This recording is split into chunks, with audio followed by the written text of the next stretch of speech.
What's up, everybody? Today I have the coveted transition relay. I've been riding it for a few days and I got a lot of impressions to share with you guys. And I actually did a lot of measurements with a power meter. These are power meter pedals. So I'm going to be able to tell you how it compares to the Trek TQ, the Levo SL, a bunch of the Orbea rides. So we're going to know exactly how this motor performs in terms of power, some range numbers as well. Also a lot of ride impressions. And I have it in the coveted wheel size mullet, but with a new Eagle transmission. Are you ready?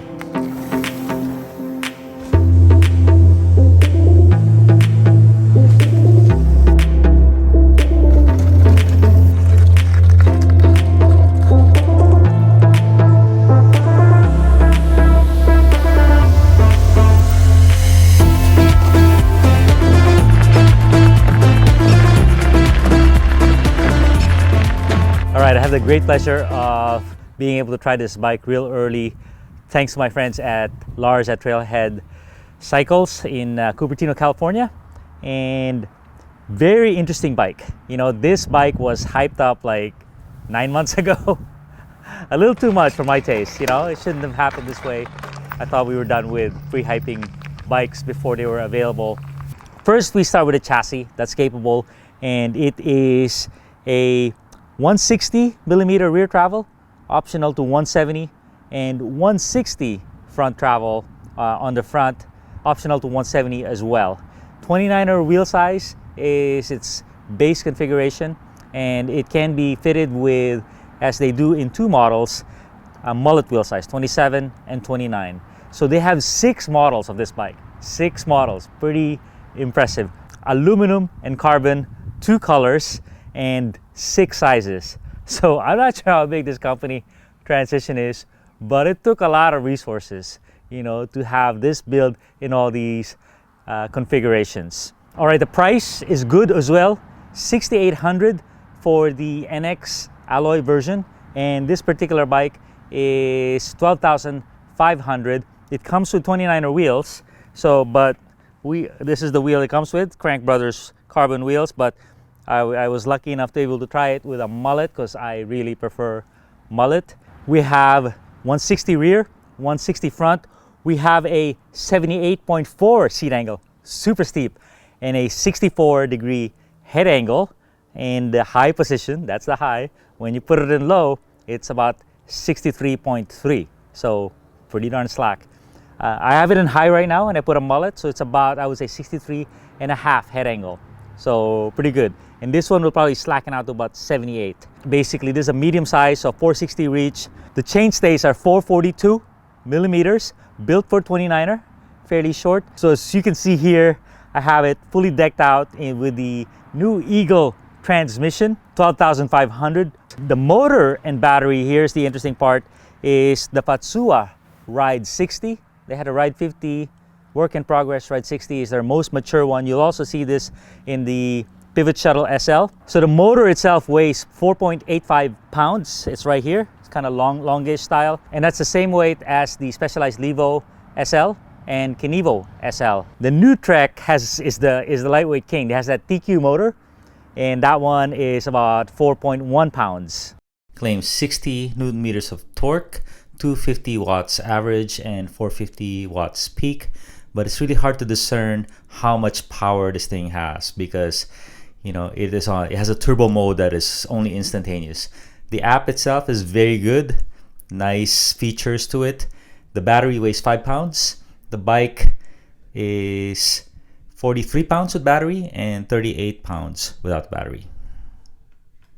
So in their marketing, they talk a lot about riding this bike without the battery. It's a 38-pound bike compared to their Spire, which is 38 pounds. And it's kind of interesting, but really, in my opinion, that's pretty useless. You don't want to buy this bike thinking you're gonna ride it as analog. It just doesn't make any sense. Once you feel this bike with a motor and even that low eco mode, it is so liberating. The other 2 factors are, hey, what if you're riding a trail system that doesn't allow e-bikes? Then you can take the battery out. That doesn't work. If once you're an e-bike, you're an e-bike. You're not gonna argue with a ranger and the hiker that, hey, I have no battery. It doesn't work that way. And the last one, which is kind of important, I rode this bike without the battery. I felt no advantage. It was harsh on the uphill, but hey, that's what I was there for, testing. On the downhill, I didn't see an advantage. It was just more sketchy because the balance is different from what you're used to. And now let's get to the power meter testing to determine how fast this bike is with this Fazua motor. This test is made possible by the Garmin power meter pedals, which allows us to isolate and stabilize the pedaling input of the rider. So we're going to put that at 200 watts for a 1 mile course, climbing 500 feet, a very basic course with no braking, where it can be very consistent, same line, done on the same week. And Garmin has all this data that collects cadence and real-time power output by the rider. So the transition relay did it in 6:54, and we'll have a table at the end to compare it to the other bikes like the Orbea, the Trek, and the Levo SL. Now with boost used, it did it in 6:30, but this is really impractical because I had to press the button several times, like 20 times, just to get that boost. So here's the all-important comparative table, and we'll have a complete video series just discussing these tables and how these bikes compare to each other. So what you're looking for is line number 4, transition relay, 9% battery used, and it did it in a time of 6 minutes and 54 seconds. And if you're curious how it compares to an Orbea Rise, the Orbea Rise did it in 5:57, and the wattage that we were able to put out on that was not quite 200. The bike was just too fast. Same thing with a Canyon Spectral, 4:56. So if you think you're gonna keep up with a Levo or a Canyon, if everybody's on turbo, no, definitely not. And now we compare it to the Levo SL 722. You're curious, is this faster than a Levo? It's a little bit faster than the Levo. And then the most important comparison, I think, is the Trek Fuel EXC, which claims 50 Newton meters, and that one does it in 7:05. So now if you do boost on the transition relay, you can go faster, but it's very impractical because you have to press that thing 20 times, 30 times, and it doesn't always go on. So 6:30 is the time for that. And at the bottom of the list is climb on just no battery. I took the battery out and just did, human powered, and pretty painful, and it did it in 17:58. The motor itself doesn't seem like it has a lot of drag when the motor is off, so that's a plus for the Fazua system. Now we'll compare the range and the noise of the system. Now we're going to use this data to compare the climbing range of each one of these bikes. Of course, range is very hard to determine, but we have the same rider on the same course, using kind of the maximum boost and putting out 200 watts of rider or pedaling power. And what happened was we climbed 513 feet and used 9% of the battery. So to see when it will run out, it's just a math calculation. 513 divided by 0.09 equals 5,700 feet theoretically that this bike will climb in this scenario. And it's very useful for comparison because now we can see the Orbea Rise. It used 10% of its battery climbing the same amount. So we can tell that under the same scenario, it will climb 5,130 feet. The Trek Fuel EXE, on the other hand, used 15% of its battery. So with the same math calculation, 513 divided by 0.15 equals 3,420 feet is what the Trek will climb in this scenario. So just the basis for comparison, and we'll discuss this in detail in another video.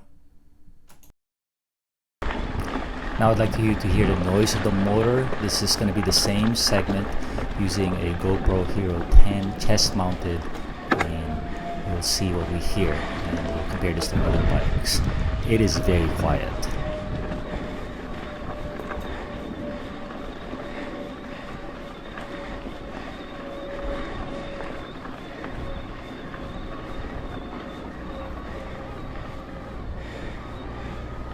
All right, let's get to the bike itself.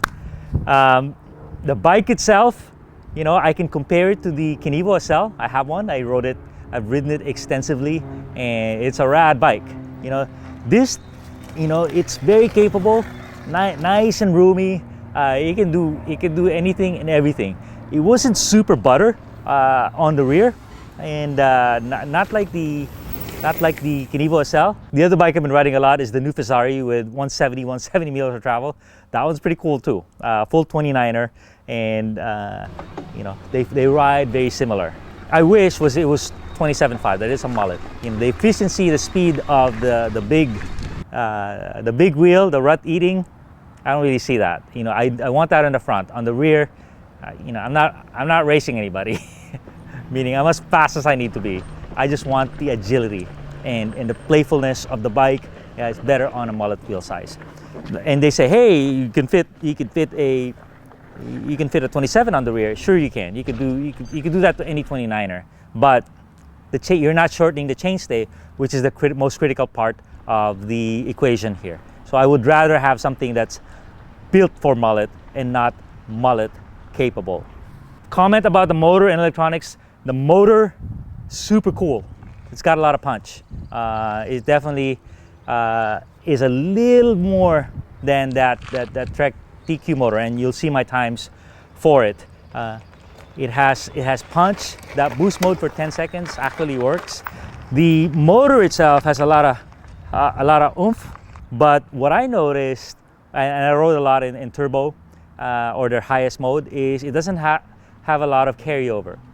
How long will it pedal? Will it give assistance after you stop pedaling? If you're not super smooth on the pedaling, you get that little hand of God situation. And then when you're like doing technical stuff, and you're talking a quarter of a second of carryover, this thing almost has none. It's a lot like the Rocky Mountain, and I believe the Trek's like that too. So it delivers a very natural feel. But as soon as you let off, the bike just kind of, oh. So I do want a little bit of carryover, especially when I'm on turbo or the highest mode. And then it seems to like peak out sometimes, you know, when I'm doing my 500-foot climb, all-in climb, it just sometimes like, So maybe it's overheating, or it definitely doesn't have 450 continuous watts of energy helping me. So maybe that's why they do 250. All right, comment about the Fazua system. So good motor, you know, good stealth. I think its greatest asset is its battery, 430 watt hours. It really, you know, is on top of the Trek, which is 360, and all the SLs of Specialized are on 320. I haven't seen a extender on this. I think it does need an extender, but so far it's been good. On my 500-foot climbs at full boogie, and me putting in 200 watts, I was using 9% of battery. So it does seem like, hey, I should be able to achieve 5,000 feet of climbing, you know, if I work that hard, even at high levels. Now let's talk about the weakness of the bike. I would say the biggest weakness of the bike is the Fazua controls. So it has a big block here where you can host a computer and display. All they have is a 5 indicator, battery indicator that's too bright. And this thing lifts up, like you can put a USB plug there. You know, that's just nah. It's so much space for such little information. 5-bar system is super primitive. I always knock Shimano for doing a 5-bar system, because you don't know, you know, when you're at 3 bars, you don't know if you're at 60% or 41%. There's a huge difference between the two, and that's what you got here. Now they do have this radial switch here. Pretty good idea, but it's like the implementation is so awful. It's sticking, and it's just inconsistent. Doesn't make any sense. So feels chintzy. A second weakness would be that it's not mullet, meaning you can put a mullet, but it's not, the chainstays are not made for mullet. I would rather prefer, you know, a mullet chainstay. That way the bike is dialed to be quick, agile handling, and all that jazz. So it's not as fast as I would prefer it to be in the corners. And one great weakness of this bike is to charge the battery. You have to remove the battery, pop this open, remove the battery, click, click, click, and boom, and then you charge it. The port is right here on the battery. It's such a pain, really. it's one of the most important basic things on an e-bike, because after you use your bike, you have to clean and lube your chain, and you have to charge your battery. They just made it like 5 times more complicated than what it needs to be. I have a commuter bike. The cover is magnetized, so you push it out of the way, and the plug itself is magnetized. It just looks for each other, and you're like, boom. When you're done, you just pull it, and it closes itself. So it's not that hard to do. And what they did is they said, nah, you have to remove your battery. Another weakness of the bike is we did hear some rattle from the battery area. As we opened it, we found a loose wire in there. I'm not sure where this is supposed to go, but that will definitely make noise.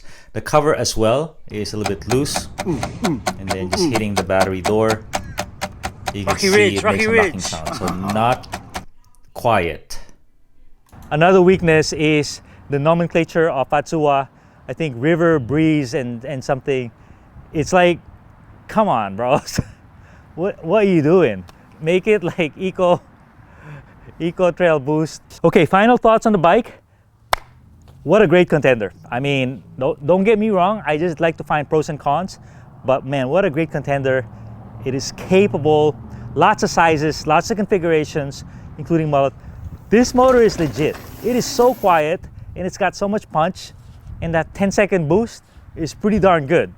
You know, I was 7 minutes up the hill on full boogie, 200 watts here and full here. Bottom line, so many configurations at an entry point of $6,800. They're gonna sell a lot of these. It's a beautiful looking bike. It rides well, jumps well. It's got some nice pop to it. When you go deep into travel, you're okay. It's not blowing through travel. It's a supportive platform. It's agile enough. You know, once I put it on my wallet, I'm like, oh yeah, now we're ready to party. Now I can hang off the back and not get a lot of butt buzz. So just super jazzed that I have this option. Thanks a ton. We would like to give special thanks to our local shop Trailheads Cyclery for making this video possible. They loaned us this bike for a few days, and you too can demo this bike in Cupertino, California. This shop has specialized only in mountain bikes since 1997. Pay them a visit.